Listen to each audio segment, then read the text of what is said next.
Okay, so that might help. Yeah. Okay, let me. What we're paying. Why are we missing this? That's okay. Okay, oh, here we go. Now it's there. Why are we missing?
Thank you. Okay, yes. Okay. Well, good morning and welcome to the May 17th, 2019 meeting of the DNA Subcommittee. I'm Dwight Adams. I'm joined with Drs. Bieber, Eastman, Kidd, Sozer, and Gettings, and that constitutes a quorum. You have each received a draft agenda for today's meeting. Do I have a motion to approve the agenda? Make a motion. Dr. Sozer, do I have a second? Dr. Eastman, all in favor signify with the uplifted hand. Unanimous, thank you. You have also received a draft copy of the minutes from the February 1st, 2019 meeting. Do you have any questions or comments about those minutes? Hearing none, do I have a motion to approve? So moved. Dr. Kidd, do I have a second? Dr. Getty? All in favor? Uplifted hand. One abstention. Thank you. Next item on the agenda is for accreditation and laboratory updates. Members of the laboratories will be either here or available by phone should you have any questions. The first update that we will hear from is Nassau County Division of Forensic Services. Are there questions? A couple do of have questions. Questions. Good morning. Morning. In your validation, how did you interpret those profiles? Did you have blind interpretation to make sure that using your SOP got the right profiles? Yeah, they were blind interpretations, the person doing the validation. Using your normal SOP? Using their normal SOP, yeah. Okay. And then I have another question.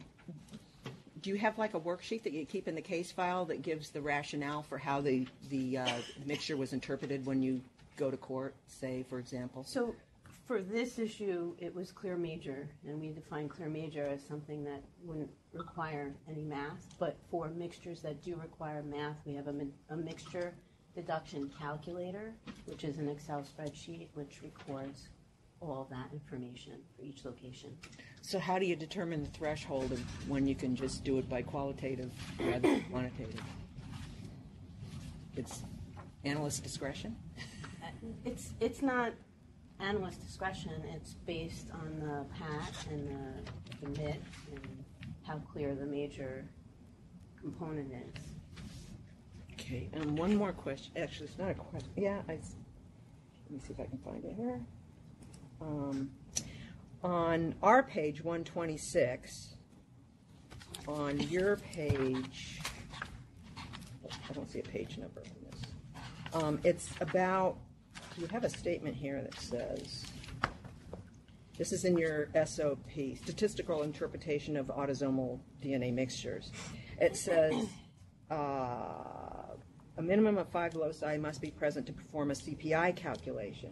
And then it says loci containing peaks that are unambiguously attributable to stutter should be included in the CPI calculation. I don't understand that. So based on peak heights at that particular location and what might be expected for stutter from validated stutter percentages, you might or might not be able to determine whether you feel that is stutter or not stutter. So shouldn't that locus be omitted? But if it was ambiguous, then we would omit it. We're saying if it's not ambiguous, then we would use it. But I will tell you that the locus is usually excluded, unless it was very clear. I see what you're saying, though. It's written. Yeah, Right, It's I now I have- would have said loci containing peaks that are It's a- unambiguously Believe it or not, attributable it's a sentence that to we stutter should not. struggled with. Yep, I know. Shouldn't there be a should not Yeah. be included? Loci containing peaks that are unambiguously attributable to stutter. So if it's non-ambiguous, you can include it. I suppose we could word it the opposite, Yeah, it seems like I'm not quite sure. because what that's the to do. majority of the cases. Okay, I think I understand what you're saying. All right. I think that was the only. Those were the only questions I had. Other questions for Nassau? Dr. Bieber? I wondered, have you looked at any of the software tools that are out there in the community to estimate the number of contributors to a mixture? So we are just about done with our probabilistic genotyping Okay. validation, and that's just moving into review. So that was the plan all along, is to move forward to probabilistic genotyping. Okay. But aside from, Right, I know there's also software. There are other prior other to software probabilistic tools that to are- look at the number of right. contributors. Yeah. have you looked at those? Yeah, Pat, the validation team is looking at that. Okay. Other questions for Nassau? To ask Yes. about the letter from the Endus Review Board. So does that automatically happen for you guys, just for my understanding? We appealed Right. both of the findings, and the FBI overturned them both, so they found no issues with our validation, but ANAB upheld the nonconformance, so we performed the addendum. So is that automatically a part of the appeal process, where the Endus Audit Review looks at it as part of the appeal process, or do they do that regardless? Do you know? No, you have to actually appeal the finding, and then the Endus board will look at it. Okay. Do you have any response from ANAB about that discrepancy, or? No, Okay. no. I know that it seems to happen a little more frequently these days. Okay. So, no. I think, it is what it is. Like I said, we spoke with the lead assessors. We were in technical discussions for about 3 hours with them. So they went one way and the FBI went another. Other questions? Thank you. Do I have a motion to issue a binding recommendation to the Commission on Forensic Science to renew New York accreditation of the Nassau County Division of Forensic Services in the discipline of biology for the time period concurrent with ANAB accreditation? Dr. Eastman, do I have a second? Dr. Getty? Any discussion? All in favor signify by the uplifted hand. It's unanimous. Thank you. We have 3 remaining updates, and these will be for informational purposes only. No vote is required. The first update will be beginning on page 136, the New York City OCME Department of Forensic Biology.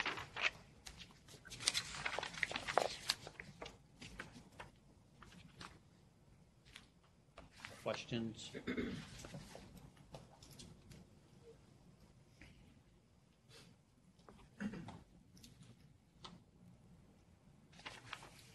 Okay, hearing none.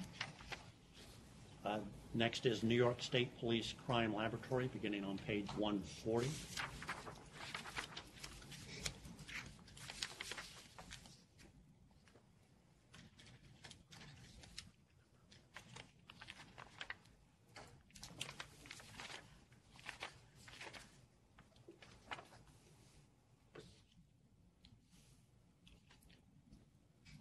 No questions. You also received just this morning pages 201 to 209 from Monroe County Crime Laboratory. Again, for informational purposes, members of the lab will either be here or available by phone.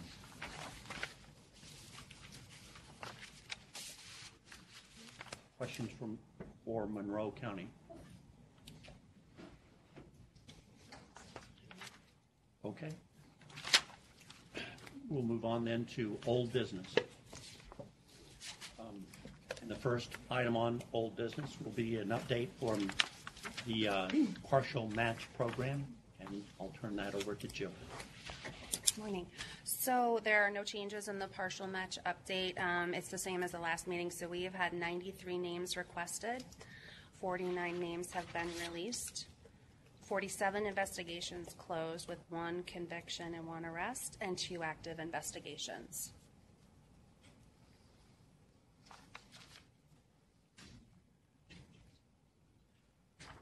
Jill, 2 what? Active investigations.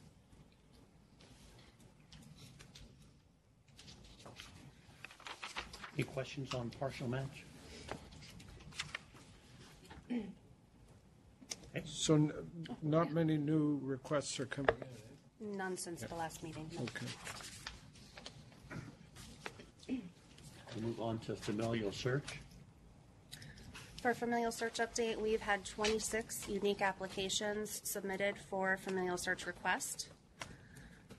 30 applications in total. 4 of those were resubmissions for several purposes. 8 have been rejected. 16 approved. And of those 16 that have been approved, 6 searches have been completed. 9 are still in the search queue, and 1 is still pending the memorandum of understanding execution prior to it being put into the search queue.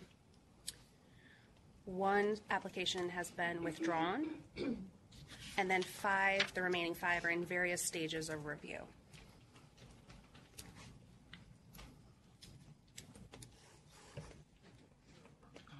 So of the 6 searches that have been completed, Yes. We've conducted trainings and released the results for them a name has been released in some of those cases. in some of the 6. Yes. Okay.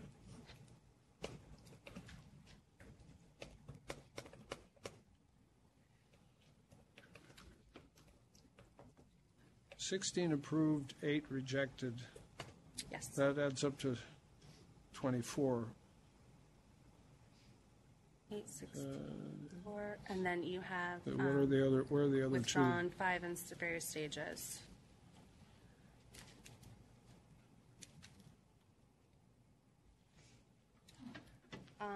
Okay. I know we are waiting to release results for 1 of them, Okay. so maybe that is no longer in the search queue, but we're still awaiting to schedule the training for that. So.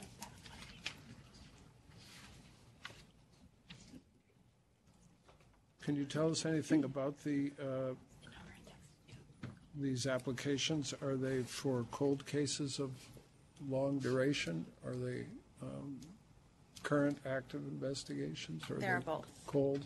There are both. Yeah. Would you like us to call now? Okay, we just need to call Commissioner.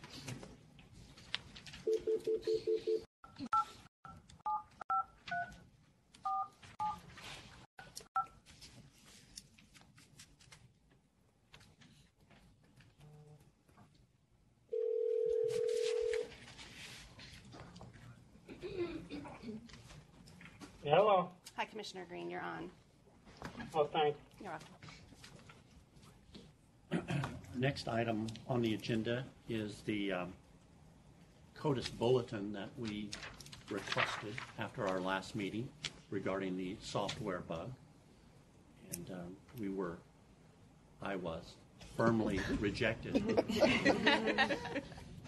in receiving that CODIS bulletin. And I think it was even worse than a rejection. That not only were we not entitled to it, but that no laboratory could divulge the information from that. So, comments, discussion? I mean, they say that labs can discuss with us how a particular bulletin affects the lab function. So that's what has already happened, right? Yeah. It didn't have anything to do with your past employment, did it? I'm shocked, actually, that they've treated me so poorly. I mean, is there any way we can pursue this? I mean, it just does not make sense at all. Well, certainly, Mr. Hares works for the FBI. We can pursue it beyond the laboratory division with the director of the FBI. We could go beyond that to DOJ. But I'd like to hear from you and whether or not you would find this useful. Obviously, we found it would be useful during our last meeting. I understand that. Now we're talking about an appeal of the decision that was made by Mr. Hares. It strikes me that our function is to understand how the laboratories interact with these memos. And I don't see how we can understand it without knowing what the memo is. So I feel that this is an unacceptable response. I agree with Dr. Kidd.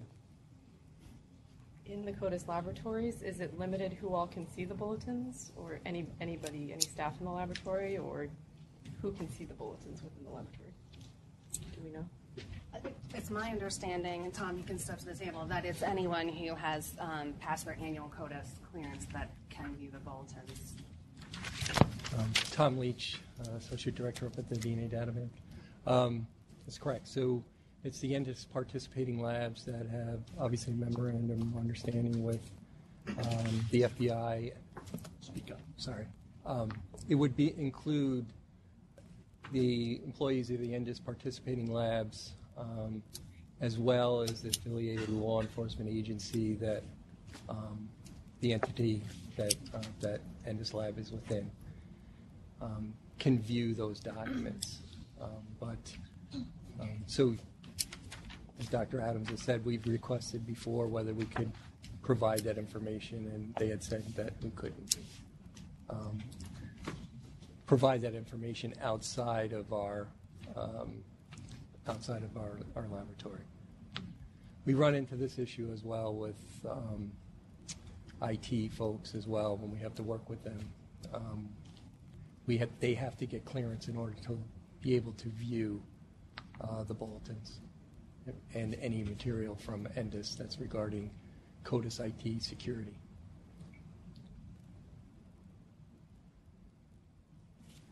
Do you think that maybe someone from the FBI would like to come down and discuss this with us in an executive session?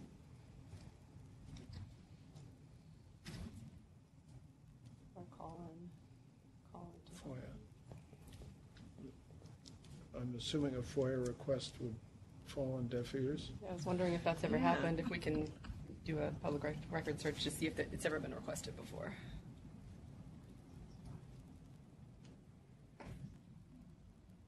Right? without researching the issue, I think we're going to run into some issues with regard to a FOIL requests, with regard to certain exceptions to those documents.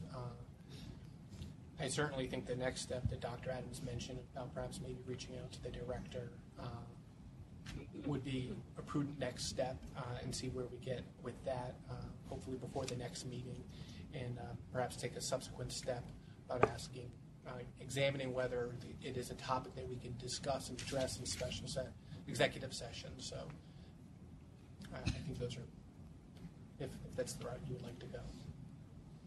I'd like to make a motion that Brett and Mr. Green and Dr. Adams call Doug or the FBI director directly and bring this up, that it's impeding our work.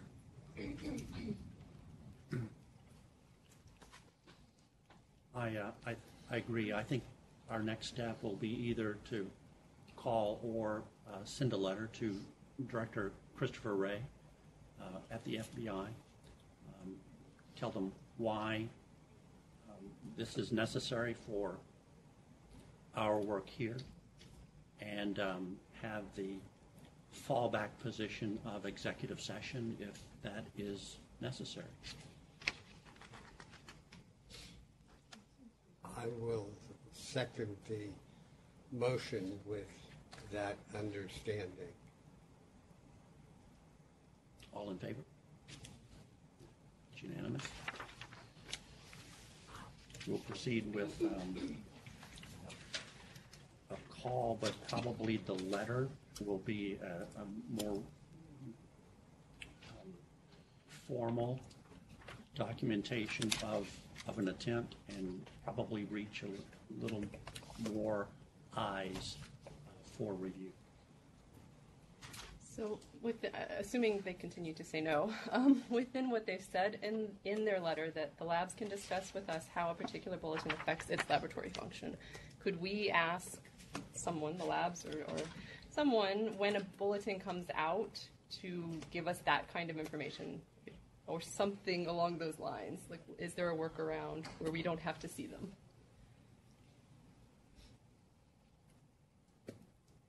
I don't believe so. We have been told that we cannot get them either, and we have tried to communicate with other labs in order to facilitate documentation or supporting documentation for any of the things that come up, and we also are not able to be aware of them even. So, I think the issue in regards to the CODIS bulletin is stemming from an issue that we were having in regards to fix that we needed in the CODIS program, and it had to do with the display of information when a match takes place. And if you recall, in that particular instance, what's happening is when matches are received from an upper level lab to a lower level lab, meaning if Vanessa's lab is sending a match to a lower lab, the match information that's being displayed at the lower lab for the lower lab, the one, if they own the profile at the lower lab, they will see the correct display information, but the information coming from the state lab is displayed incorrectly. But just let me reiterate that the integrity of the data in CODIS is fine. The actual match and the specimen, the forensic specimen and the offender record, the match is accurate. It's just how it's displaying the information, and there's this glitch. So with that, they had put out some bulletins that I have relayed at previous DNA meetings, and I think as well as the commission. So my understanding was that as this progresses and they start to develop solutions for this, that I'm able to provide those updates, which I certainly, there has been an update, so I can provide you the update of that issue. So at this point, they have developed a utility to correct this display issue in CODIS. We're currently working with them on it, but it just came out April 29th, so their range of deployment is from April 29th through late summer. And what they're doing is they're starting with all the state laboratories that do not have an affiliated ELDIS lab. They're starting there first. They actually did provide us with the utility because even though we do have affiliated Eldest Labs, but because we had been one of the original labs that had identified this issue. So we're currently working with them on this utility to understand that. So we're in the real early stages of that. And they have also provided a bulletin that has gone out to the local labs to let all the NDIS participating labs to let them know that this is being deployed and how it's being deployed. So, but again, it's only at the state level. Mainly the state labs that don't have an ELDIS affiliate, and some I don't recall all the other. I think there's one or two other state labs, bigger state labs that have received it as well that may have a ELDIS affiliate, but that's the deployment. So it's basically they provided the name of the utility is called the Match Rank Restore Utility, and they're calling it the MRRU utility. So again, we're in the early stages of that, and certainly we'll keep you up to date on, once we have a better understanding with running the utility and getting the information from that. So, but that is the latest bulletin that has been received, and the information from that as best as I can deliver it. Would that be something at each meeting we need to say? Are there any CODIS bulletins that affect the laboratory function? And I think that was your sort of original question. How do we know to ask for an update on a recent CODIS update bulletin without the knowledge of actually seeing it? Right. I mean, they definitely send out a number of bulletins for all various different reasons. So, I think it's useful in this case because we had an issue that came up and we need to be able to relay that, how they're rectifying that issue with the DNA subcommittee and the commission, be able to, as well as our staff. So I guess it would depend on how much information you would want reported back from bulletins, because they're receiving them daily updates. So if there's an update to CODIS, maybe there's a hot fix or whatever, might necessarily want to see that, but anything that maybe pertain to something critical or as a result of something that need to be corrected, I understand that. So, but, I guess that would be your judgment on that. It's hard to know, to ask for something you're unaware of. So I think you're going to have to make certain that we are aware when it rises to the level of impacting laboratories here in New York. Okay. Significantly impacting those laboratories. And I have no way of providing you criteria of when that is, but I'm sure you will know it when you see it. Right. In this particular case, we felt it was something we needed to relay. So. Anything else? Okay. We move on to new business. First item on new business is presentation. It begins on page 153 regarding the New York City OCME rapid DNA validation information. We have a presentation, so the floor is yours.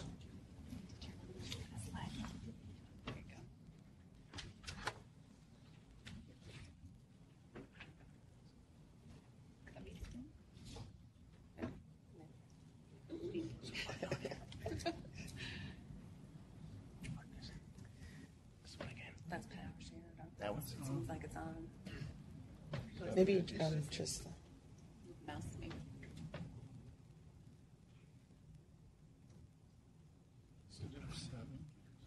What button turns on here? I think you should hit that twice. That's all right. You should hit twice this time. Instructions. Press answer. Turn on the laptop, read and click OK. I think a rapid DNA machine is easier to use than this, if I'm not mistaken. Thank you.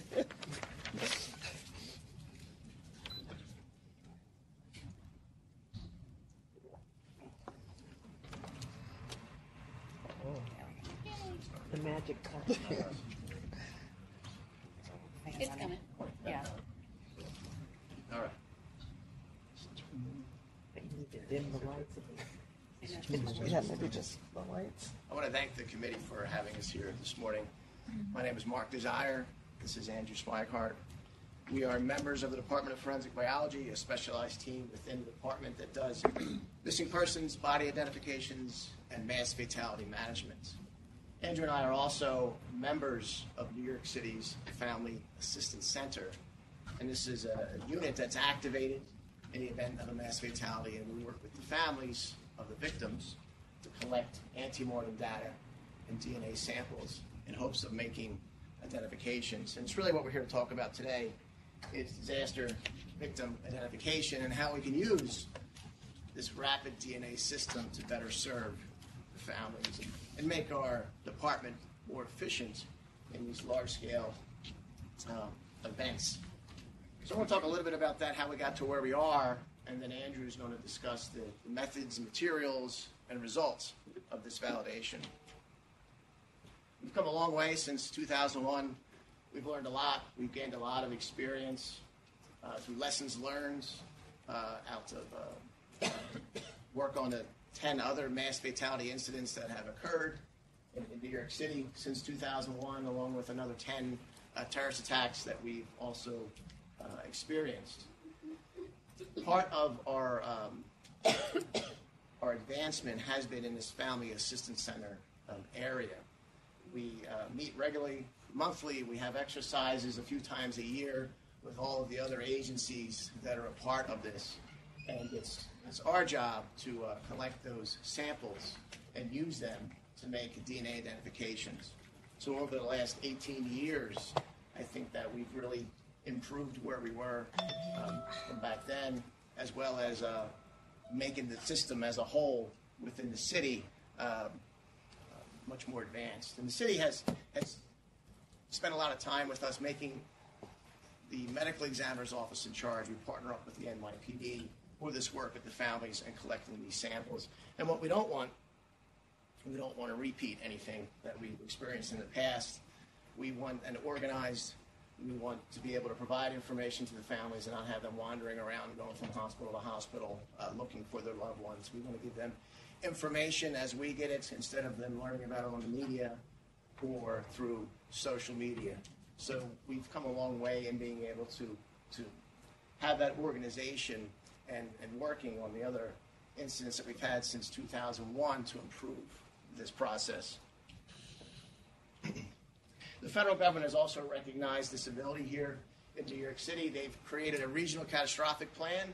So everyone here up on the map, we all come together if we have an incident here in New York City, or whether it's a shooting in Connecticut, a train wreck in upstate, a plane goes down in New Jersey, a storm in Long Island.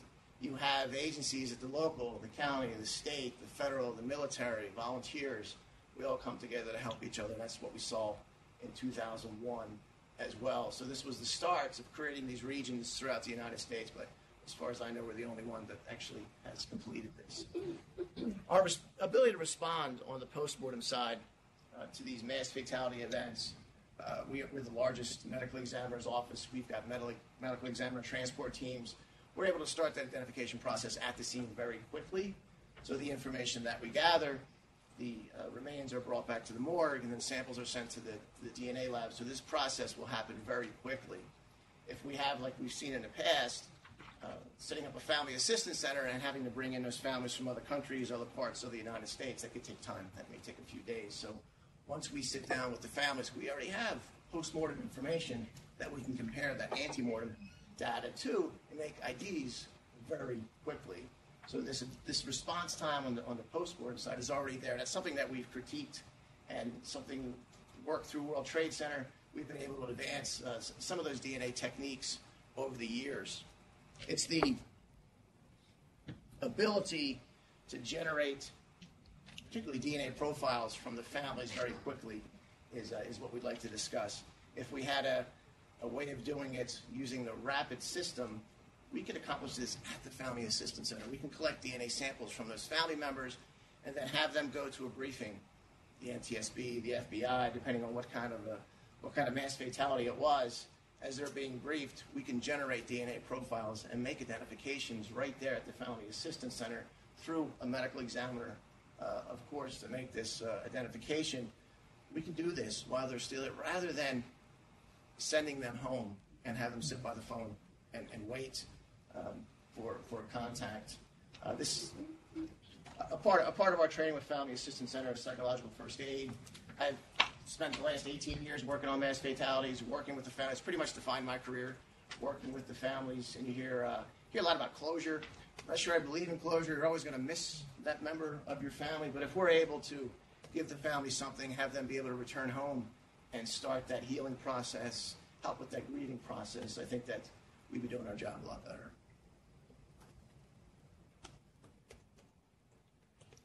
Thank you, Mark. So we evaluated a few different rapid DNA systems. The one that we ultimately selected was the Andy 6C. So it's ruggedized, it's capable of being transported with ease and set up at a moment's notice. It's field deployable, and it's capable of generating DNA profiles with the 20 CODIS core loci, and it uses a fully integrated onboard expert system to analyze and interpret the DNA profiles. So all of the lab work for this happens on a lab on a chip. This is the biocassette of the chip where the work happens. It has a capacity for up to 5 samples. They each have a well into which the swab is inserted. It's a single-use plastic disposable chip, and all the reagents on board are stable for about 6 months at room temperature. One of the things that determines the shelf life is the buffer and the polymer that are used for the electrophoresis. So the Rapid DNA uses a proprietary multiplex called the Andy FlexPlex, and this consists of 23 autosomal loci, 3 Y loci, and the gender-determining locus, amelogenin. This is also where the Andy instrument gets its name. The 6C model name comes because this is a 6-color system. And like Mark was saying before, one of the secrets behind the speed with which DNA profiles can be developed with Rapid DNA is because the bench work is expedited and automated. But the other part of the secret of doing this so quickly is because the analysis and interpretation is all being done by an expert system. So it's a fully integrated expert system that analyzes and interprets all the data for us, and it provides the operator additionally with some sort of visual indicator as to how successful the development of that profile was. So if the profiling is completely successful, like we see for sample 1 there, we might see a green check mark, and in parentheses it would give you the number of loci that were typed successfully. Other types of signals that could be viewed by the operator is that circle with the arrows indicating that a rerun is suggested, and the instrument can also give some signals if there's a mixture detected or a low or a high DNA content detected.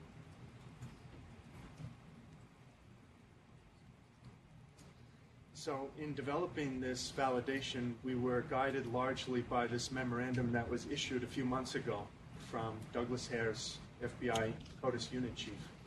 And I should start off by saying that we're calling this a validation, but to be a little bit more accurate, we should really be going by the FBI's definition of what this is, and that is a performance check. And if you read this one-page memo that was issued a few months ago by Douglas Hare's, it says that the minimum requirements for a performance check of the Rapid DNA system requires running a single chip filled with 5 known samples. And the reason why this is a little bit scaled back, it's a lot scaled back from a normal validation, and that's because the expert system doesn't give the user the ability to manipulate any of the settings. And so that's why the FBI is now considering the performance check to be adequate. This language will be reflected in the forthcoming issue of the Quality Assurance when they're released early next year. But for now, labs have been instructed to use this memorandum to guide them as we bring Rapid DNA online. Now, I also want to say that when we designed our study, we feel that we went above and beyond the minimum requirements that the FBI set forth. So the first thing that we had to do was collect our samples from our donors. The buccal swabs were collected from swabs that were issued by the manufacturer. All donors were requested not to eat or drink for about a half an hour prior to donating their sample. And we also asked them to follow the manufacturer's recommended method of sample collection, that is swiping the cheek about 6 times. We asked them to do that with the exception of a study where we examined the sensitivity of the instrument. So we asked them for the sensitivity study to swipe a few times less or a few times more than 6 recommended swipes. So as I said, technically that bulletin issued by the FBI is asking us to run only 1 chip. This was the study that we determined would be adequate. We wanted to study accuracy, so 3 of these tests examined the accuracy of this instrument. And within each of those studies, we were also assessing repeatability and reproducibility. And lastly, we looked into sensitivity and contamination. So I'll tell you a little bit about the results from each of these chips in the next few slides. This was the test that we ran to assess accuracy. So the same 5 donors, their samples were run on 3 different chips. And what we found was that all the observed profiles that were developed by Rapid DNA were concordant with those detected using our conventional methods. And I should also say that when I say concordant, I mean that they were full matching profiles.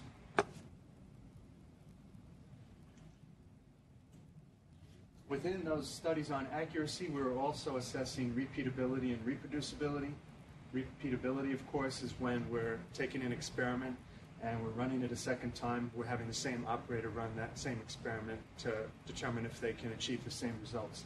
Reproducibility, again, that same experiment is repeated, but we're using different operators to determine if 2 different people can achieve the same results. And again, we found that we were able to develop full matching concordant profiles. As I said earlier, the manufacturer recommends users to swipe their cheek about 6 times. We wanted to know if somebody who comes to a family assistance center, maybe they don't swipe the 6 times, maybe just once, or maybe they go overboard and they swipe 12 times. Is that going to create problems for us? So we asked one donor to swipe his mouth anywhere between 1 and 12 times. And again, we developed a full matching concordant profile. And then lastly, we studied the contamination. So we ran one donor's samples with blanks in between to determine if we were detecting DNA in those blank wells, and there was no sign of DNA detected there. So in conclusion, Rapid DNA was shown to reliably produce full profiles from buccal swab exemplar samples. All data were within the expected ranges and comparable to results observed in the developmental validations carried out by the manufacturer. And the Andy 6C Rapid DNA instrument is suited for a disaster response. I'd like to acknowledge the anonymous sample donors who helped us in this study, and these other people who had some very useful intellectual contributions that we appreciated. So thanks for your attention. Questions? What if the person is a smoker? Would something like that compromise the results? Were any of your donors smokers? To my knowledge, that wasn't a question that we asked them, but to my knowledge, they were non-smokers. But in the validation studies that I read, there were many, many more donors than those that we tested, examined, in the hundreds or even thousands. There were no issues with cigarette or tobacco users reported. And I also know that this is really just, it's essentially what we do, but it's on a miniature scale. So it's what we do already, but it's been miniaturized. And so generally, any kind of issues that we see with our conventional testing is going to be carried over to technologies like this. So we've never had issues developing DNA profiles from tobacco users in our conventional methods. I wouldn't expect that to be a problem here. In the quality of the profiles, or? Yeah, they're... You didn't show any pictures. Picture says 1,000 words. Yeah, I apologize. It really was. They were pristine profiles. The company has really optimized their system for working with the amount of DNA that's collected from a buccal swab. It's Their researchers have determined how much DNA is typically collected on 6 swipes, and they've optimized their system for that amount of DNA. So these were not what we would call messy profiles. They were perfect, pristine profiles. Yeah, the system has been used a lot. Military identifications as well as some other mass fatalities recently. How well does this work with degraded DNA? I remember from the KDAP after 9/11, that was a huge problem. I assume still is. Absolutely. Yeah, we're still making identifications as the techniques advance on the post-mortem side. But have you looked at degraded DNA in this system? Well, we're here today just to talk about the buccal swaps. As some ancillary studies, we did examine the results with some highly degraded samples, and this is mirroring what we would see with our conventional methods. So just like if you look at an electropharogram for a degraded sample that's been typed conventionally, you'll see that telltale sign of degradation, which is the ski slope. So we start to see the long loci drop out. And if we were to test challenging samples with this, which we're not, that is what we would see. But because we're testing those pristine buccal swaps. Yeah. No, I know what you've done. Yeah. I'm just asking You'll see beyond. that. Yeah. Ken, If you have any experience. we've done some work with bone on the Andy 6C, and we've compared it from Andy 6C to a traditional laboratory. And the biggest issue that we've seen is we've gotten better profiles on the bone than in the traditional lab, and we have to go back to the traditional lab and say, can we see all of your electropharograms? Because it's pulling up, it's generating better profiles than things that were done in the traditional lab. So how is that done? The extraction is done first and then it's applied to a swab, or? Yeah, that's correct. It's basically an organic extraction, and then a few drops of the extract are applied to the swab. Yeah. But this is for family reference samples at this point. Right. Correct. Yeah. So the FBI letter requires a performance check, and you've obviously done more than a performance check, but you're choosing to call it an internal validation in your documentation, and I'm concerned that that's going to be a problem for you in an audit, as opposed to just calling it a performance check, where you've clearly done more. Like an enhanced performance check. Right. So did you think about just calling it a performance check in your documentation, so you don't have a problem later on? Tech lead, want to talk?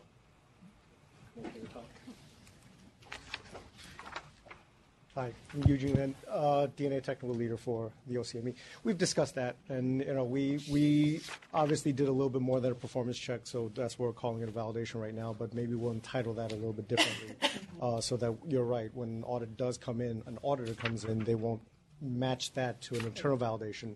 But also, we do have the letter from Endis to be able to support us not doing as extensive as a validation. But we're talking about changing that title for audit purposes to make sure. But obviously we're here just to make sure that the subcommittee members understand what we're going to be using this on and the results of the performance check that we're using. I understand. Yeah, I just wouldn't want an unnecessary Of course. problem to arise. Right. Performance checks are still listed in Appendix E of the QAS, so it would still be there on that page. Of course. Just Right. put it in the performance check slot. Yep. Did you do this on more than one instrument, or do you plan to do it on the same check on every instrument, or would you do something different if you have multiple instruments? All this work that we were talking about today was done on one instrument. If there came a time when we would have to handle a high volume of samples, then we would bring in additional instruments. We've had conversations about that with the manufacturer, so we don't anticipate that being a problem. And we would run it's not difficult to run one chip with known samples on it before we would run our reference samples through it. So that's definitely something we would do. If you have a large-scale mass fatality like Flight 587, 265 casualties, if we were to use one machine for all the reference samples that we did, it would take about the same amount of time, 5 weeks, that we took, even if we had that thing running 24/7. So each additional unit, you cut that time in half. You reach a point where you get that done in a weekend while that family is still present.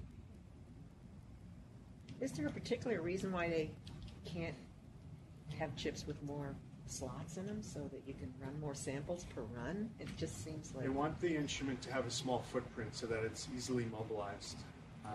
And if we were to increase its capacity for samples, the instrument itself would have to get a lot bigger. So they're trying to keep it small enough so that it can be literally carried by 2 people. I know maybe you don't get a perspective from the picture I showed there, but it can be lifted comfortably by 2 people and put in the back of an SUV. And that's the way So they it's want still to keep pretty it. big. It's, yeah. What do you want, Allison? I mean, one of these days we're going to be laughing at these, You want it on the phone. miniaturized systems, because they're gigantic and weigh a ton compared to things that are sized like this big.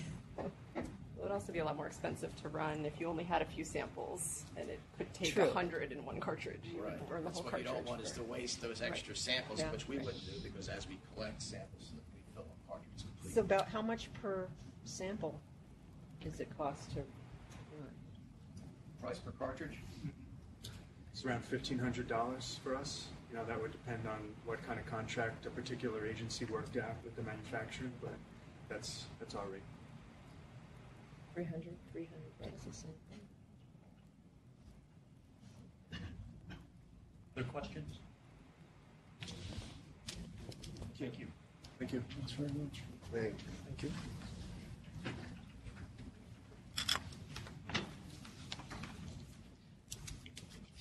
I probably won't be around when things are that small, but laughing. Be laughing in my other life.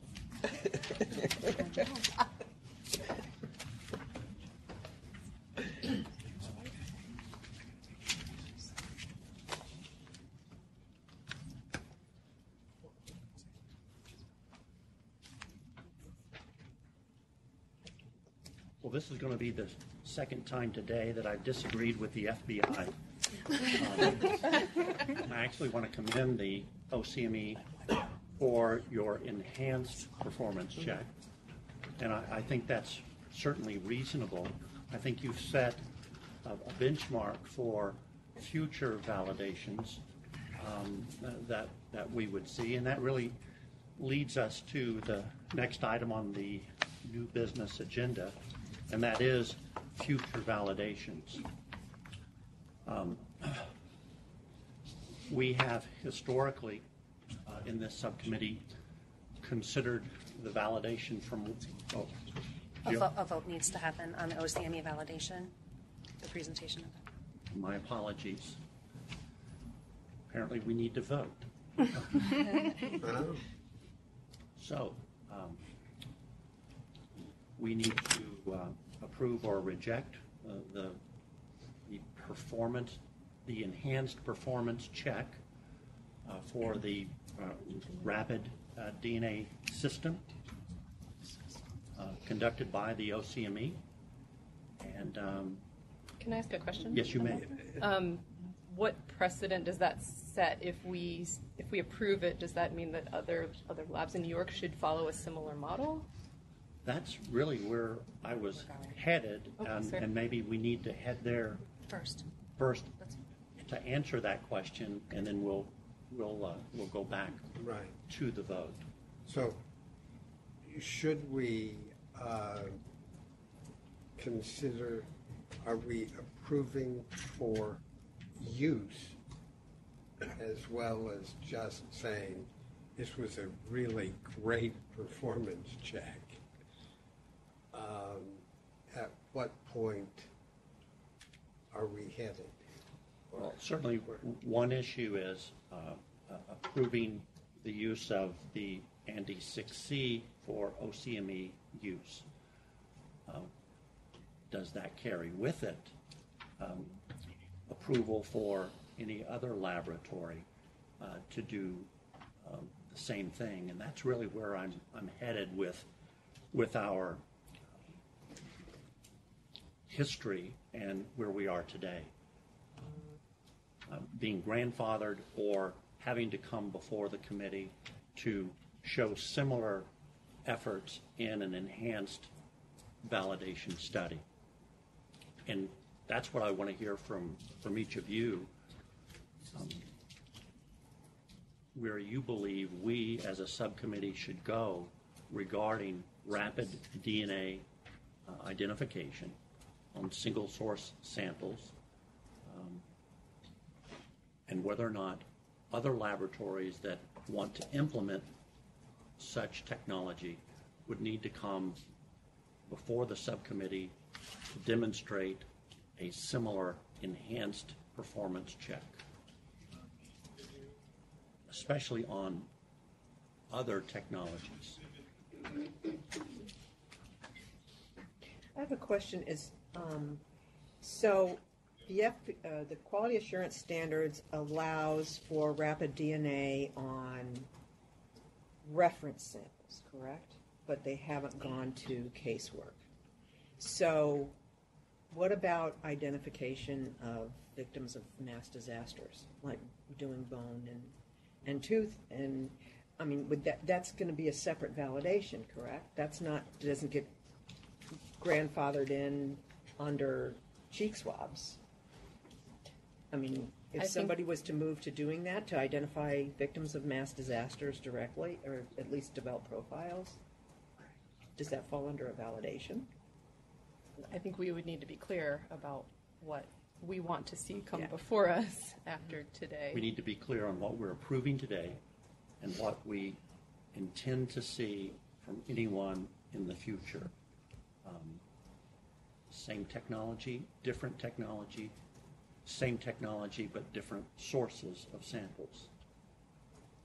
Yeah, I looked at the draft QAS to see if I could get any kind of clear information, and it still sounds like it's, at this point, cheek swabs or buccal swabs or known single source samples. And remember, the QAS is to put profiles into CODIS. So in a mass fatality, if an identification was made, the report would go to the medical examiner, and those samples would not go to CODIS. But I just want to clarify that. But I'm thinking we should be reasonably strict in what we're approving. And I think specifically when it comes to going to bone and tooth, there is a different extraction method involved. It's outside the use of the machine. And there's also, just degradation and, from different tissues, whatever don't know what you're going to be starting with. But I think they're showing just buccal swabs today. Right. Yes, but that's what I think we should be sure our statement is limited to buccal swabs, or fresh buccal swabs even. I mean, yes. that's what was done here. Yeah. So it sounds to me like we are certainly being restrictive on what we approve, if we do in fact approve it today with the OCME, and we are putting everyone on notice that additional laboratories that want to employ similar technologies using the same or different samples will need to come before the subcommittee to demonstrate the enhanced performance check. I'm using the terminology enhanced performance check because I found the OCME's effort to be credible. Yes. And much more so than the in this memo required. So we can also recommend that other labs follow that model. Even if a different system, only on reference samples, they should do something similar. I think I would agree with that as well. Yeah. And another issue that Shelley just brought up is whether you like that memo from the FBI to consider. Turns out we're sending some correspondence. Right, we only have a portion of that memo available on the PowerPoint, so. Is it redacted? The rest of it was blocked. I'm not sure it was just that paragraph or if there was more to it. I'm assuming there was more substance to the memo, but it was only the paragraph that was presented that they drew from it, the PowerPoint. So. And Allison, you brought up wanting to see some data. I don't know if you want to see more from that validation, any actual data or anything. I mean, I'll take their word for it. I think there was a recent publication, I don't know if the OCME wants to talk about it, in conjunction with the ENDIS validation, where they actually compared the ANDI instrument to traditional testing and looked at the success rate of generating profiles. I don't know if the OCME would want to comment on that.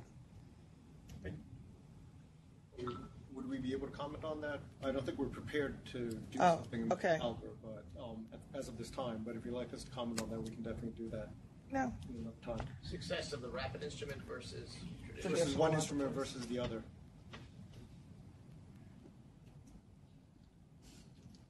I'm aware of that study in a general way. I read the paper when it was first released, but to my knowledge, rapid DNA was found to be consistent, if not better, than our traditional methods.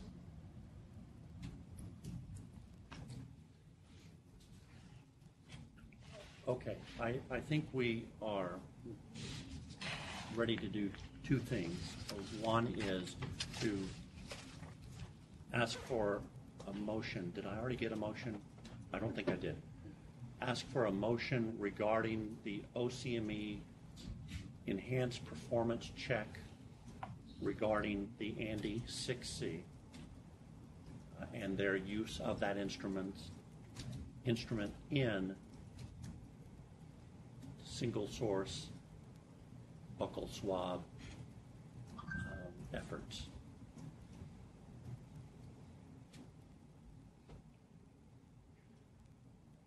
Catherine, you could probably be much more eloquent than I was. It would be good to get the fresh word in there. Yeah, right. I don't know. I don't know, because you've taken a sample. It was 2 hours. It's in, I believe, the picture that I saw, there's a desiccant in there so that it's dried. And in a mass fatality, I wouldn't want to limit it. I don't know what you would call fresh. And I wouldn't want to limit it if a sample had to be mailed in from somewhere. Or originating from a living individual. I mean, you don't want something that's 20 years old that's a buccal swab. I'm just Hasn't been asking with the desiccant, you know? Yeah, freshly collected, not necessarily freshly processed. What do you guys think is reasonable? I think the word fresh leaves it up to a lot of interpretation. If the subcommittee members can narrow that down a little bit, I would greatly appreciate that, because I don't want to be back and have to debate what is fresh and what is not fresh. Sure. So it's not very clear. Recently collected isn't much better. I don't think so. What is a reasonable time frame, if we're being specific, less than 6 months, and stored at room temperature? I mean, people keep buccal swab samples. I mean, I'm just going to take it back and compare rapid DNA to a traditional lab, and I don't know remember all of the details of that article, but people keep buccal swabs for years, if they're kept properly and desiccants too. Right, or they're dried. I'm just saying, when there's a desiccant in there, it's drying that sample out. That I don't know if it makes a difference. If you want to say from a living individual, that might, make a difference. But I think kind of implies that I'm very suspicious about, not using it properly, which I'm not. But I don't know. Maybe I'm being too picky. I don't doubt that it would work even on something 10 or 20 years old if it was stored properly, but that's not what's been demonstrated. So I just want to put some kind of limitation on it. That's true.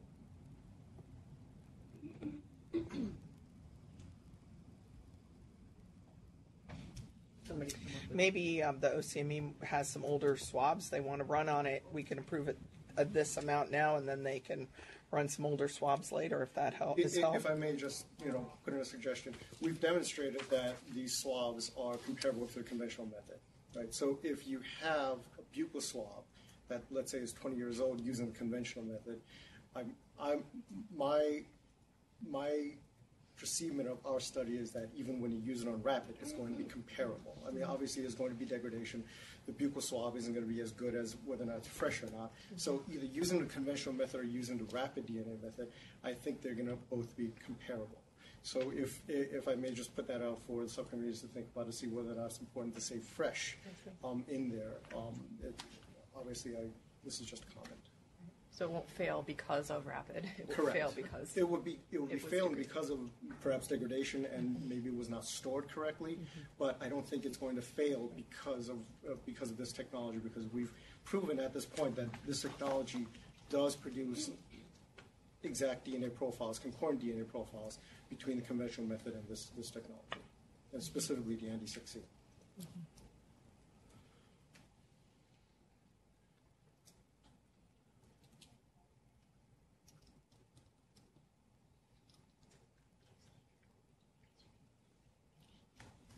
The comment was made that the technology is optimized to a 6-swipe swab of the type they are using. There are multiple types of swabs out there. I don't know how different they would be. Well, that's the other thing I was thinking about is you can only use that type of swab in that. Can you put in any swab Those are you want? part of the kit? Or is it part? It's part of the cartridge, right? Part of the cartridge.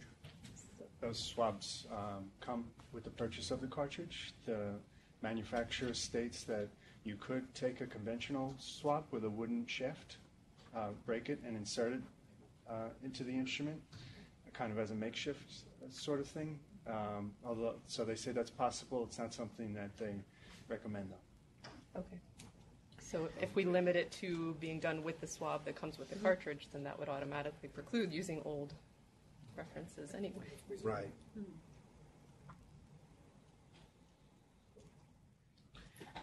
I would probably encourage the OCME to look at, I mean, just my experience in mass fatalities. Other swabs are used. I'd encourage the OCME to look at using other swabs in there, just so you're not limited if something else comes in. The nice thing about the swab is that there's an RFID. So that's, it's part of the whole kind of process in putting it into the chip. But we've put other swabs in. But that's not part of this validation, but I'd encourage you to maybe at a later date expand that a little bit so that you're not limited in a mass fatality.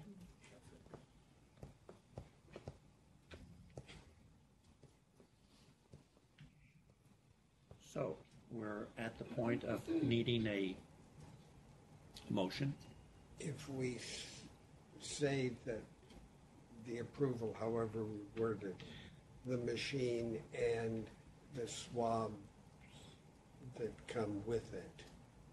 Yeah, enhanced performance check.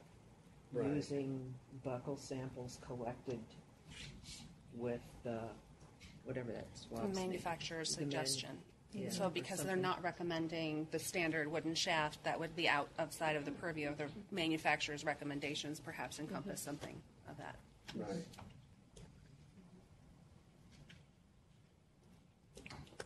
I'll take it from anyone. Do I have a motion? All right. I move that we accept the enhanced performance check of the Andy 6C on buccal swabs from reference samples collected using the manufacturer's recommended protocol. There you go. That's Good. Do I have a second? second. Dr. Eastman? Any further discussion? Possibly that didn't say we approve for use. That's a good point. We were approving the OCME's use of. Okay. Based on their enhanced performance. All right. Would you agree to add the OCME's use of and everything that you said? Agree. Second, agree. We have a motion and a second. Any further questions or discussion? All in favor signify with the uplifted hand. It's unanimous. As a follow-on to that motion, it would be then possibly your desire, and I want to make sure that it is your desire, that any future laboratory agency that wants to also conduct rapid DNA would need to do so using an enhanced performance check and presenting those results before the subcommittee. I will so move. Do I have a second? I second it. I have a question though. We have a motion and a second, and we'll now take questions. So we have to define an enhanced performance check. Would DCJS do that at the website, or how would we have to provide so that the laboratories all know what an enhanced performance check is? They all have the memo, right?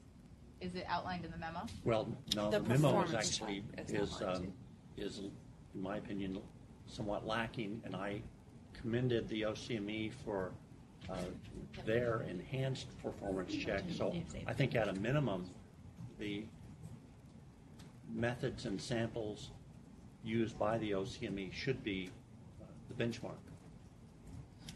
I think that because the memo only outlines that the one chip was necessary, the 5 samples, but obviously they've gone above and beyond, and they have presented that information is available, but also during the presentation of their validation to the subcommittee, they would be able to determine if that is indeed qualifying as an enhanced performance check. It would be interesting to read this entire memo, wouldn't it? Like, what is a So how do the other labs see that? I mean, they don't necessarily watch the video. The documents are available. Are you saying we should let them know what the Yeah, decision let the was labs know what we and mean by an exactly what enhanced was performance approved check. today? We clearly understood. Do you want us to send a Yeah. memo on Version of behalf the of the subcommittee requirements. to each lab then? That would be, And a law enforcement agency who may want to use it? sure. I think that would be a good We have idea. 2 validations on our website. Summary So on we our can website as well. point to those. Maybe, yeah, link it. Just a suggestion to the members. Sorry. Should we just reference their website in the meeting and avoid sending memos to 750 law enforcement agencies and laboratories? Whatever the subcommittee. Don't you have like a, you know, Mass mailing? Yes, we do. We do. Okay, we have a motion and a second. Any further discussion? Jill, do you and your office feel like you know what we're asking from laboratories and how to get that information out to them? So the Office of Forensic Services will issue a memo on behalf of the subcommittee stating the outline of the enhanced performance check that OCME has conducted as the standard for future validation presentations. Is that correct? Yes. To law enforcement agencies and laboratories. Yes. But we're also asking that if a lab or a law enforcement agency is doing the exact same thing as what the OCME has presented, they don't need to come before us. No. Right? Is that, They still We didn't. oh, that's the next thing. No. Okay. It's really, that's another step. Not Okay. that it's different than what we're talking about right now, but Okay. that's the discussion we're having. Are we asking any laboratory, any agency that uses rapid DNA in the same way or different way to come here before this subcommittee?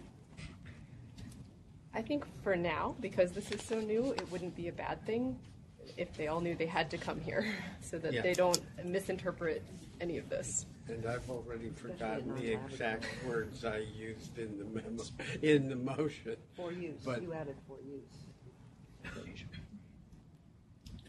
But that we were going to require that. What? Yeah. Roy, can I just ask a question? It's so it's kind of hard to interpret this memo without there's probably another paragraph above this memo, And is this because if an instrument is NDIS approved, then it doesn't need to go through a validation, it just has a performance check? Is that? Is a lab that has the entire memo available to answer that question? Is the memo.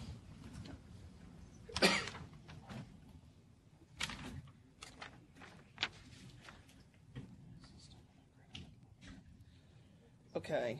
So so this is important here.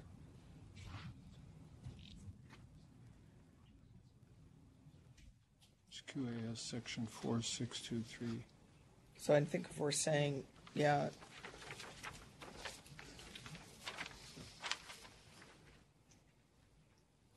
So they're saying if the instrument's being used in an accredited laboratory, an NDIS approved in an accredited laboratory. Particularly if we have law enforcement agencies validating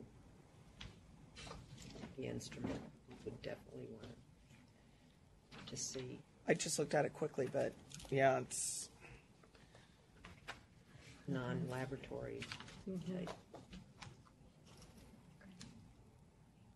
And this clearly says minimum requirements. Yeah. I think if the subcommittee members are concerned about this getting out to let everybody in the state know that this is how to do the validation, we do have a state biotech that we can definitely disseminate this information with. We get together and during our teleconference or in-person meetings, we'll discuss some of the issues or some of the things that have occurred in our laboratory. We'll definitely talk about this.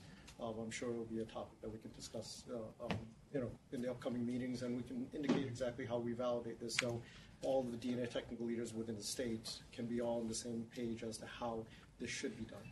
And then I think if there are updates so that it's approved again, is that the instrument is sent back to NDIS for an update, then this would happen again.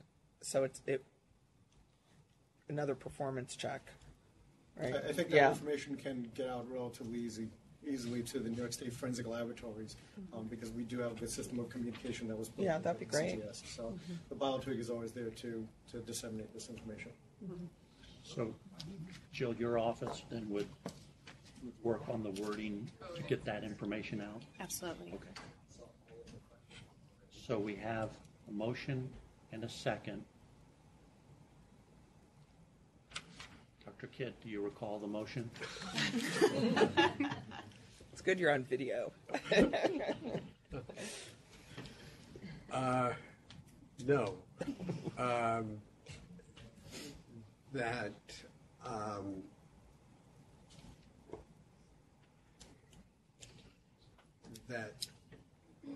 laboratories that want to use this in the future or agencies with the equipment as specified, the ND6, should come before the committee for approval, and we would expect an enhanced performance check as part of granting approval for use. Are we specifying? That's grammatically. Do we need to specify Andy 6C in this? Or any. Or any. Any rapid. Or any.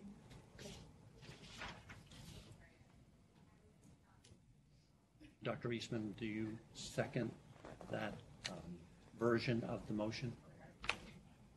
Second. Any further discussion? Essentially what we're saying is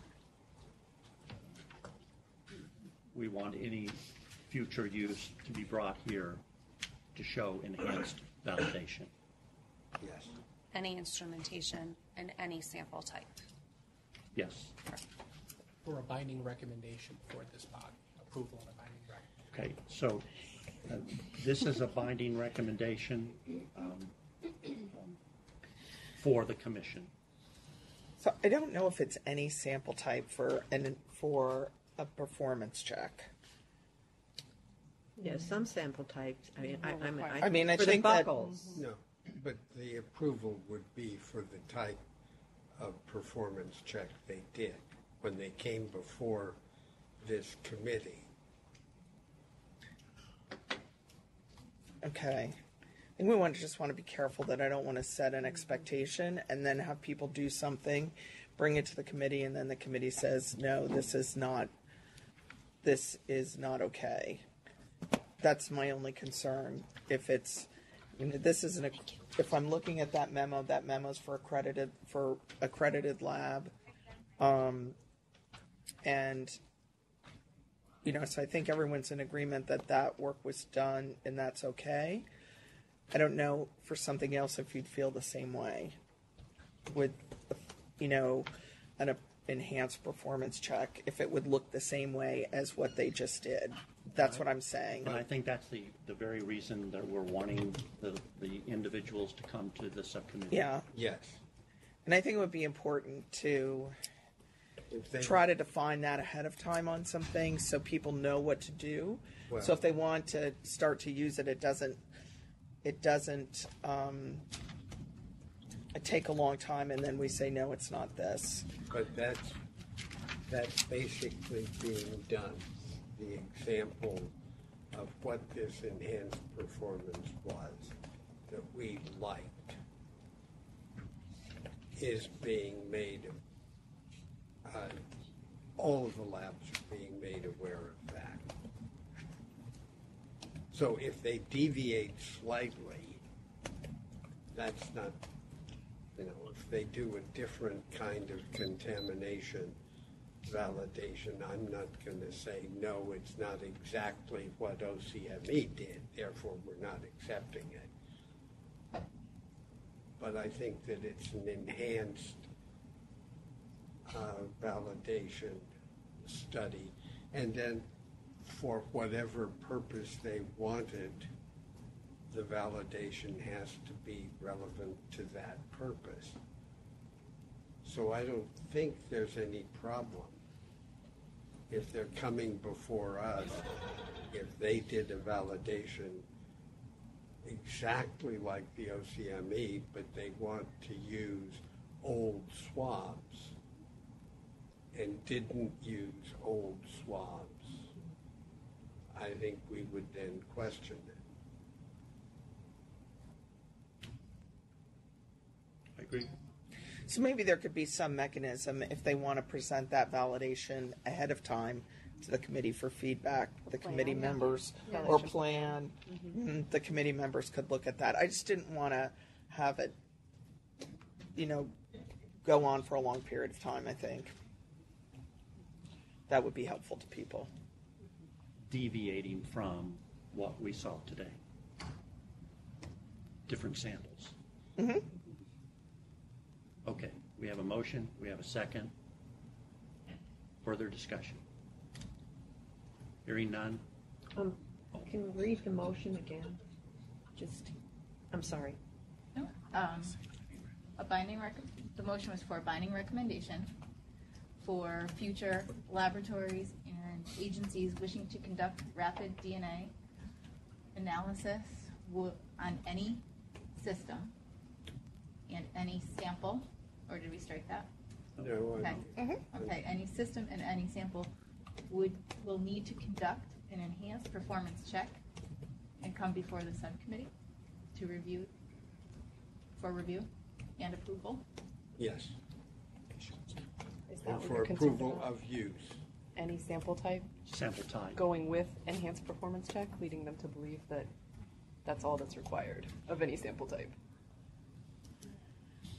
Maybe we could say performance check and or validation in that, As and then that would appropriate for sample as type or appropriate, yeah, something like right, that? and then that as appropriate for sample type and use. Uh-huh. So then that would just cover it. I think it would cover everything. Okay. So a binding recommendation, just for clarity's sake, the binding recommendation, this always will have to go before the commission for final approval. So whatever you do isn't the final approval anyway. Everyone, okay. So the binding recommendation for future laboratory and agencies wishing to conduct rapid DNA analysis on any system and or sample type. Okay. Need to conduct an enhanced performance check and or validation study. Yes. Must come before the subcommittee for review and approval. Of use. Of use. Prior to use. Of use. Dr. Kidd, that was your motion. Do you agree with Yes. the Yes. rewording? Dr. Eastman, that was your second. Do you agree with Yeah. that? Okay. So we have a motion, we have a second. All in favor? Uplifted hand. It's unanimous.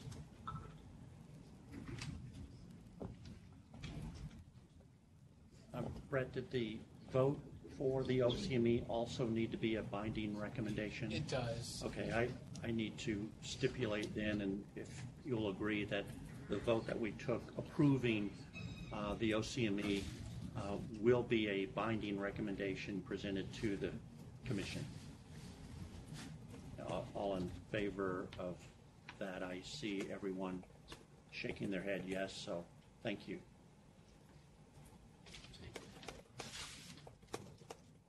Okay, still in new business. One more item that we might want to discuss, and I believe we still may have Commissioner Green on the phone, and that is the issue of genetic genealogy. And that issue has come up before this committee and the commission on recent times, and there might be a need to hold a joint meeting with the commission. There might be a need to have additional input on genetic genealogy. I'm really throwing it out in a general sort of way and asking for your feedback on what's our next step as a subcommittee.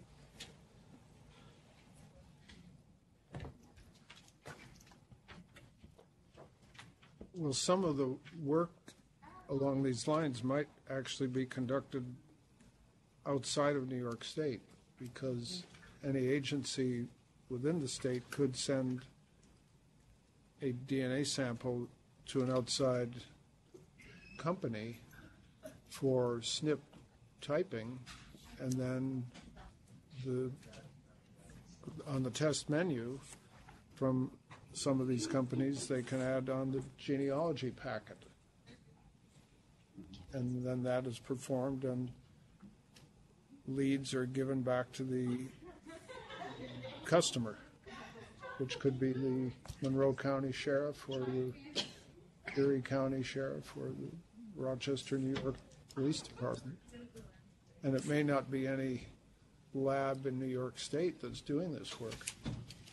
So I'm not sure we have jurisdiction over what the Rochester Police Department does with a crime scene DNA sample.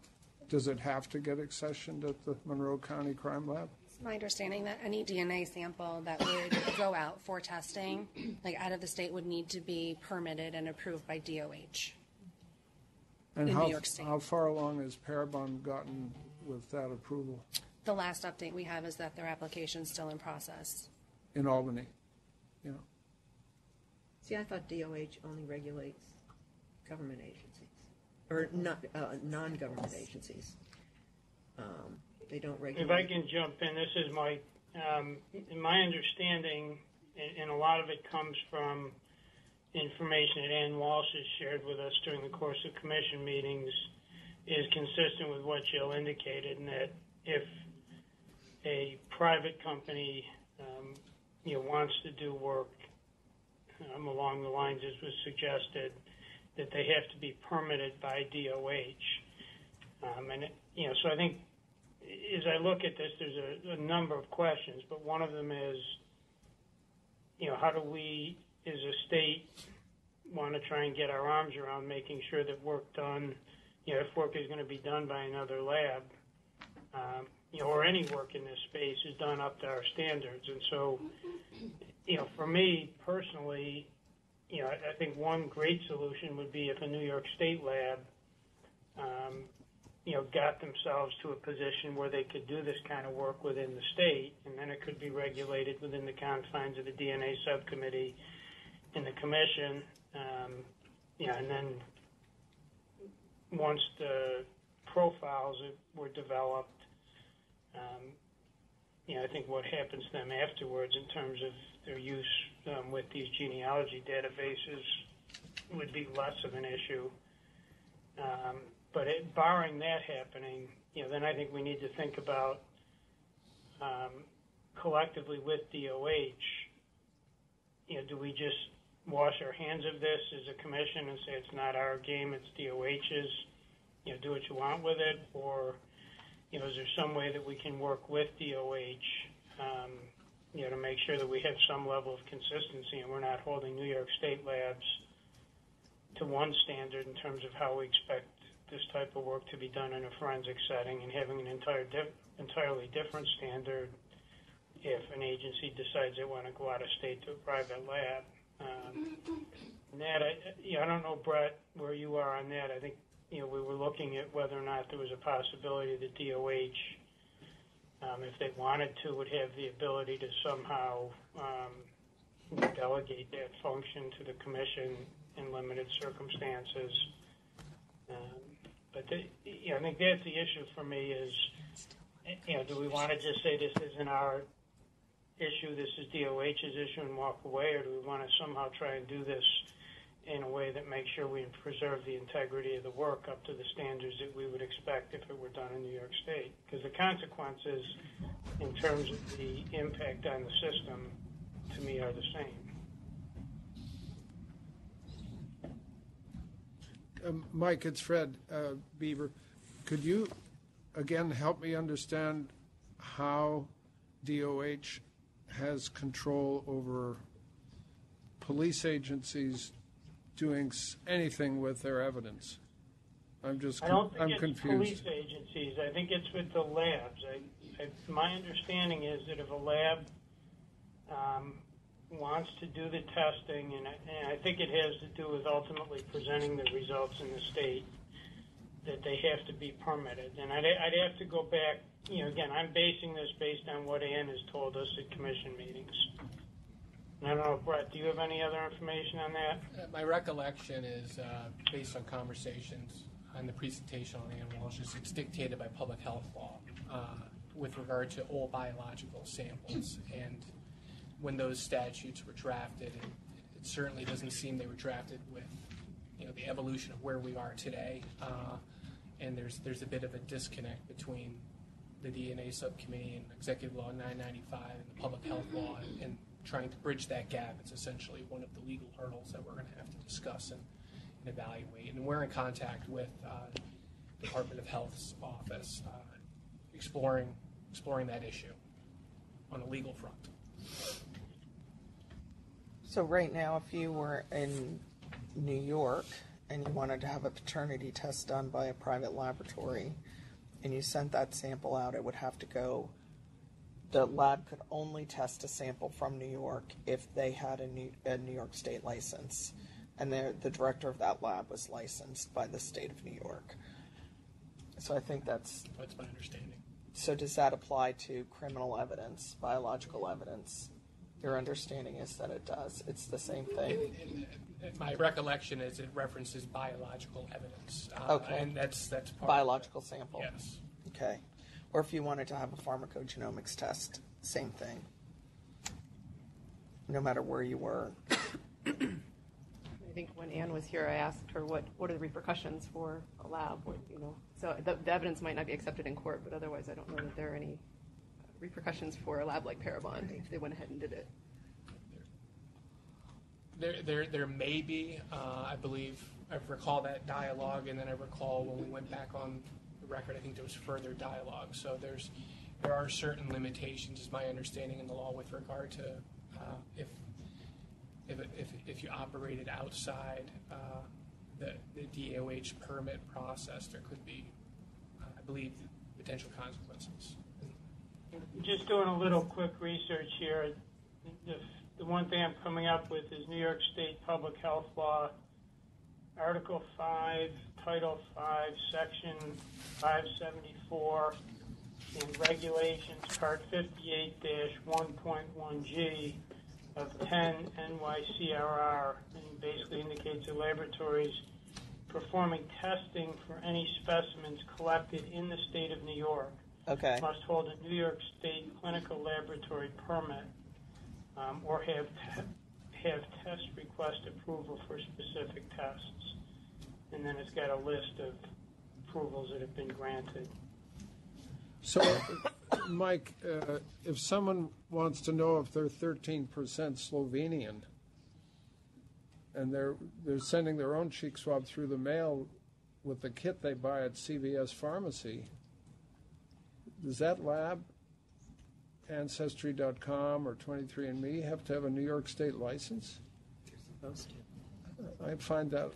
I don't have the full text of the statutes in front of me, but I can't imagine that that's what the full text indicates. I'm thinking it's more, if it's being used either in a forensic, and I don't even know how far it extends. It certainly looks like it extends to health, because some of these approvals that they list have to do with sequencing for breast cancer, for kidney disease. So it's not just forensic, but I would find it hard to believe it extends to the situation you're talking about. To what's called direct-to-consumer testing. I think New York State needs to have a powwow between Department of Health and Division of Criminal Justice Services to be sure that Department of Health isn't standing in the way of good science getting done in the interest of public safety. There have been over 50 identifications and or arrests since April 15th of last year using so-called ancestry searching, and there are at least another 50 in the works. A couple of individuals so identified have pled guilty to serious crimes. The others haven't gone to trial yet. The horse is out of the barn in Canada, despite what the RCMP might or might not wish to happen, because individual organizations are sending the crime scene DNA to various companies for this purpose. So I don't disagree with anything you say, but I add the caveat that we've always, and I think for very good reason, set some pretty strict oversight over the way that testing is done in New York in a forensic context. And I absolutely agree with you in terms of the science itself and what you do with those test results in terms of running them through the databases. But the concern I have is how do we ensure that the testing is done in a proper environment? And one response that would be to say, hey, the way they set up 995 of the executive law says don't worry about it.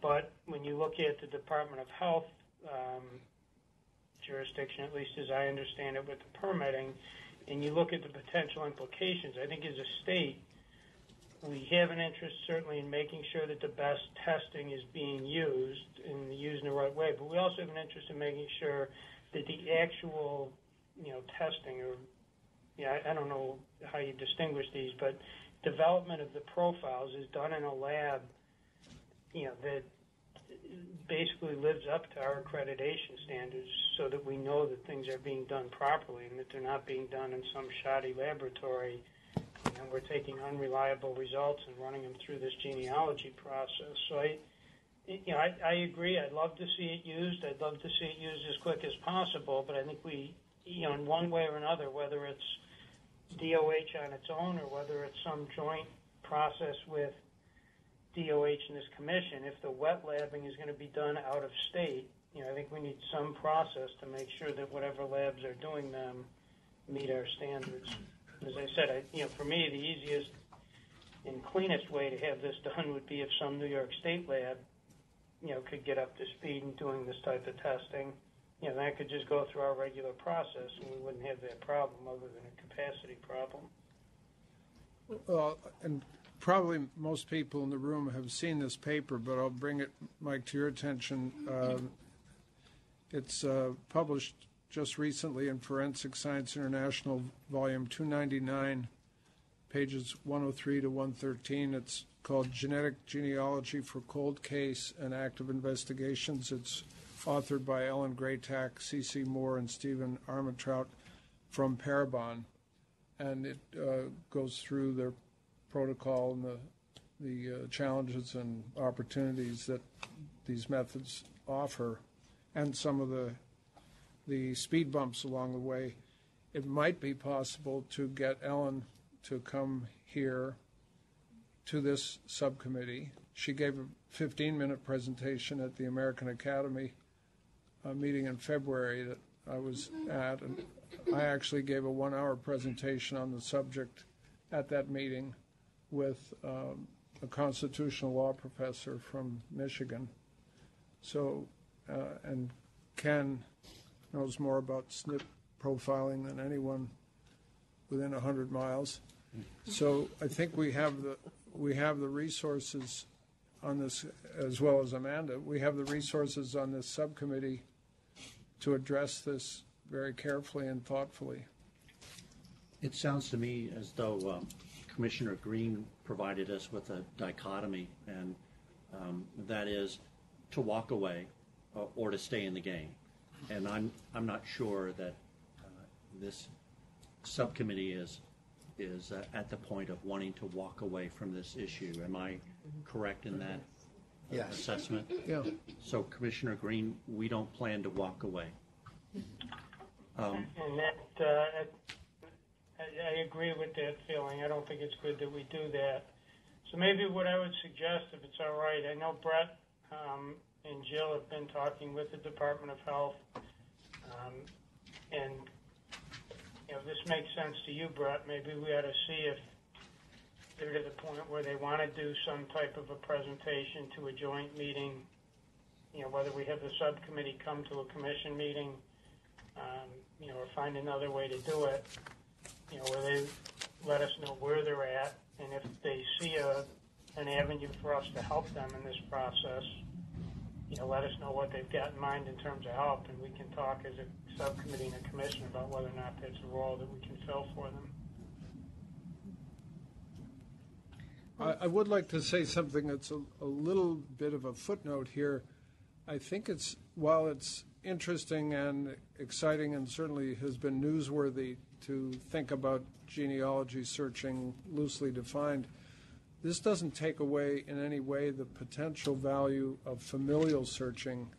That is to say, what we define as familial searching here, that is the searching of the CODIS offender databases, looking for close but not perfect match.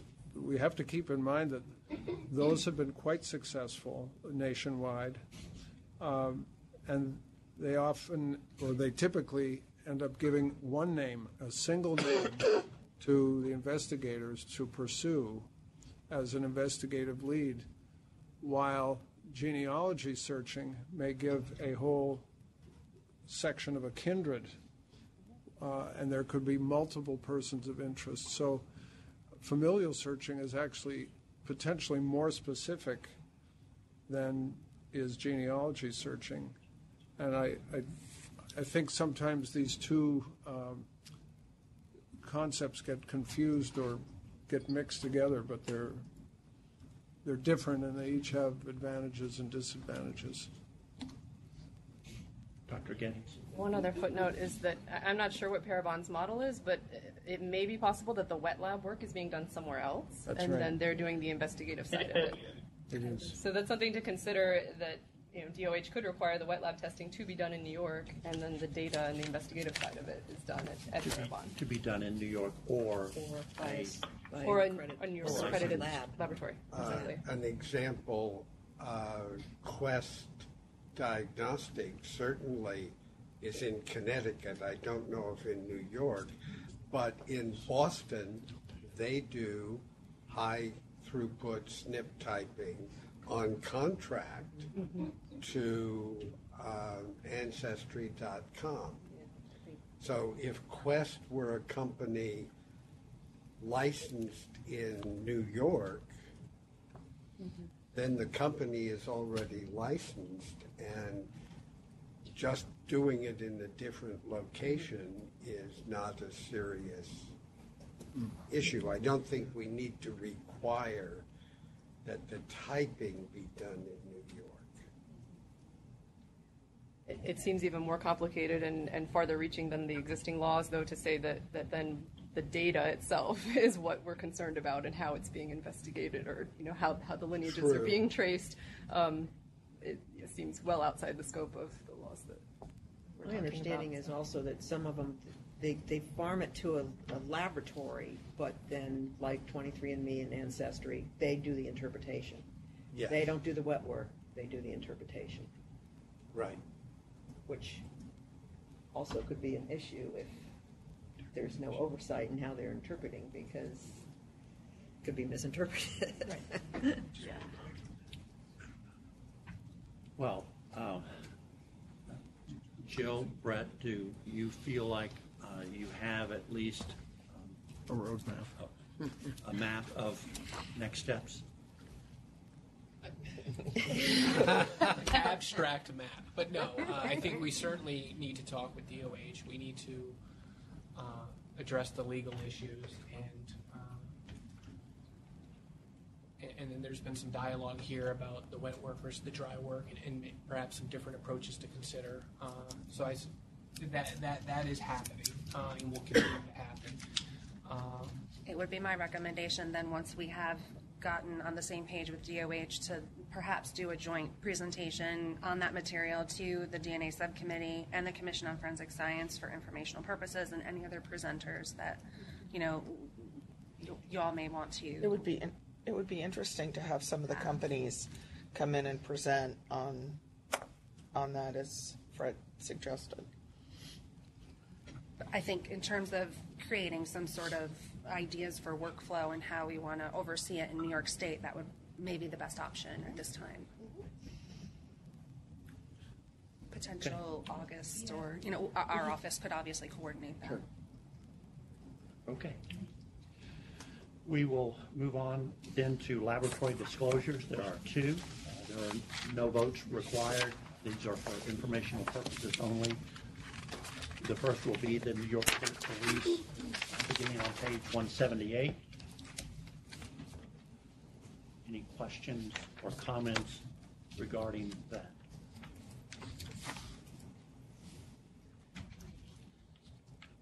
I guess it's more of a comment. So the analyst involved retired during the course of this, and I mean, we can't get into details, but I guess I was concerned when I saw that the analyst may have retired because of this or been distressed about the situation. So I don't know if you can speak to that at all.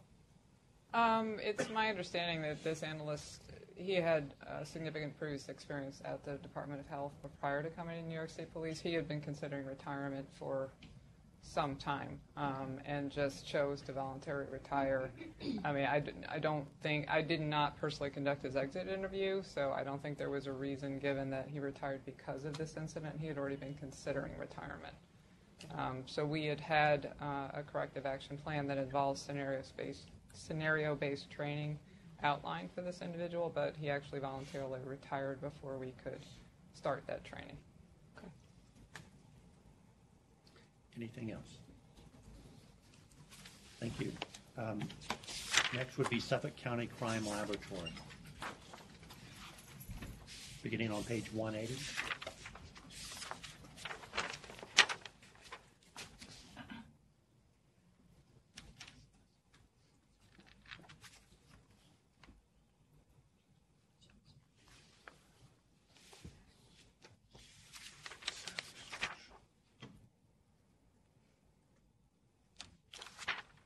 Questions? No. Hearing none? No. Okay. We have no business to conduct in executive session. The next meeting of the DNA Subcommittee will be August 9th, 2019, in New York City. Do I have a motion to adjourn? Dr. Gettings, a second? Dr. Strozer, all in favor? Uplifted hand. Unanimous? Thank you very much.